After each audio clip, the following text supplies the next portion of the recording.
प्यारे साथियों, हम आपको सिखाने वाले हैं पूर्णांकों का गुणा। आप लोगों को जब इस तरीके से धनात्मक और ऋणात्मक संख्याएं मिलती हैं और इनका गुणा करना होता है तो आपका दिमाग थोड़ा सा फिर जाता है, आप उसको कर नहीं पाते हो। ये जो समस्या, आज आपको इस समस्या का निदान मिलेगा। आप लोगों को केवल और केवल आराम से सुनना है बात को, ठीक है, और बढ़िया से वीडियो देखना है। आप लोग ध्यान से समझिए।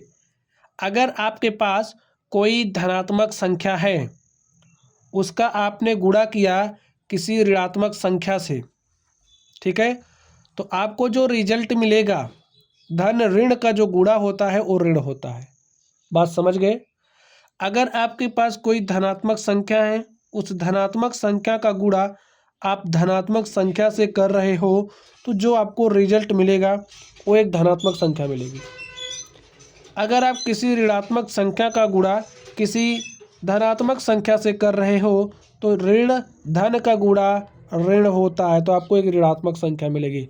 अगर आप किसी ऋणात्मक संख्या का गुणा किसी ऋणात्मक संख्या से कर रहे हो, तो आपको जो रिजल्ट मिलेगा वो धनात्मक मिलेगा। आप लोग बात समझ गए? इन्हीं बातों का ध्यान रखना है। फिर से समझ लीजिए। अगर आप किसी धनात्मक संख्या का किसी ऋणात्मक संख्या से गुणा करोगे तो ऋण मिलेगा। किसी धनात्मक संख्या का गुणा धनात्मक संख्या से करोगे धन मिलेगा। ऋणात्मक संख्या का गुणा धनात्मक संख्या से करोगे ऋण मिलेगा। ऋण का गुणा ऋण से करोगे तो धन मिलेगा। इतनी बात आपको अपनी खोपड़ी में घुसा लेना है। अगर नहीं घुस रही हो तो अभी आप वीडियो देखोगे ना, तो क्वेश्चन को सॉल्व करते करते घुस ही जाएगी। तो आप लोगों को दिमाग खोल के बैठना है बस। चलिए ध्यान से देखिए। अगर आपके पास कोई संख्या इस तरीके से लिखी गई है, यहाँ पर आपको कोई चिन्ह नहीं दिख रहा है, तो कुछ चीज़ें अदृश्य रूप में विद्यमान होती हैं, तो इसके साथ प्लस विद्यमान है, चाहे दिखे या ना दिखे। कोई संख्या है, उसके पास कोई चिन्ह नहीं दिख रहा है, तो धन चिन्ह लगा होता है। कोई संख्या है, कुछ नहीं दिख रहा, धन क्या होता है? लगा होता है। ये बात आपको समझना है। दिखे या ना दिखे, लगा है। माइनस तो लगा ही रहता है। चलिए सॉल्व करिए। देखिए यहाँ पर आपके पास +3 है और गुणे में -1, तो धन ऋण, भाई धनात्मक संख्या है ना ये, और ऋणात्मक संख्या है, तो धन ऋण का गुणा ऋण, और 3 एक के कितना हो गया? 3। यही आपका आंसर हो गया। पहले आप संख्या का गुणा करिए। 1 का गुणा 225 से करोगे, क्या आएगा? 225। अब देखिए यहाँ पर ऋणात्मक संख्या, यहाँ पर धनात्मक संख्या, तो ऋण धन का गुणा ऋण। चलिए ध्यान से देखिए। 21 का गुणा 30 से करोगे तो 21 शून्य शून्य, 21 तिया होता है 63। यहाँ ऋण है, यहाँ ऋण है, तो ऋण ऋण का गुणा धन। चलिए आगे ध्यान से देखिए। अब 21 का गुणा 3 से करोगे तो 21 तिहाई होता है 63। यहाँ पर आप 63 लिख लीजिए। देखिए यहाँ ऋण है, यहाँ ऋण है, तो ऋण ऋण का गुणा धन। बस यही करना है आपको। आगे ध्यान से देखिए। 316 गुणे 1 करोगे तो 316 मिलेगा। ऋण, यहाँ पर भी ऋण, तो ऋण ऋण का गुणा धन। आगे ध्यान से देखिए।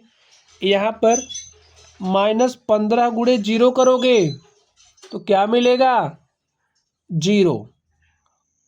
गुणे में -18 है, और 0 को जब आप -18 से गुणा करोगे तो 0। अगर आपके पास कोई संख्या है, उसको आप 0 से गुणा करोगे तो आपको 0 ही मिलता है।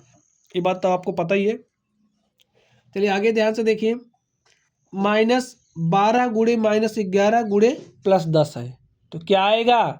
सॉल्व करिए। देखिए पहले 12 का 11 से गुणा कर लीजिए, तो 12 एक के 12 के 1, 12 एक के 12 के 2 हासिल 1, और 12 एक के 12 हासिल 1 13। तो यहाँ पर आप 13 लिखे। देखिए ऋण है, ये भी ऋण है, तो ऋण ऋण का गुणा धन। गुणे में आपके पास क्या है? 10 है। 132 गुणे 10 करोगे तो 132 दाम कितना होता है? 1320। ये भी धन है, ये भी धन है, तो धन आएगा। धन लगाने की जरूरत नहीं होती है। आगे सॉल्व करिए। देखिए +9 है, -3 है, 9 का गुणा 3 से करोगे तो 27 आएगा। यहाँ पर धन है, यहाँ पर ऋण है, तो धन और ऋण का गुणा ऋण। गुणा लिखिए -6। सॉल्व कर लीजिए। देखिए 27 का 6 से गुणा करिए तो 6 सते 42 के 2 हासिल 4 और 6 दूनी 12 और हासिल 4 16 माइनस माइनस ऋण ऋण का गुणा धन। हो गया काम खत्म। चलिए यहाँ पर ध्यान से देखिए, -1 का गुणा -2 से करना है। तो 1 का गुणा 2 से करिए, कितना आ जाएगा? 1 दूनी 2।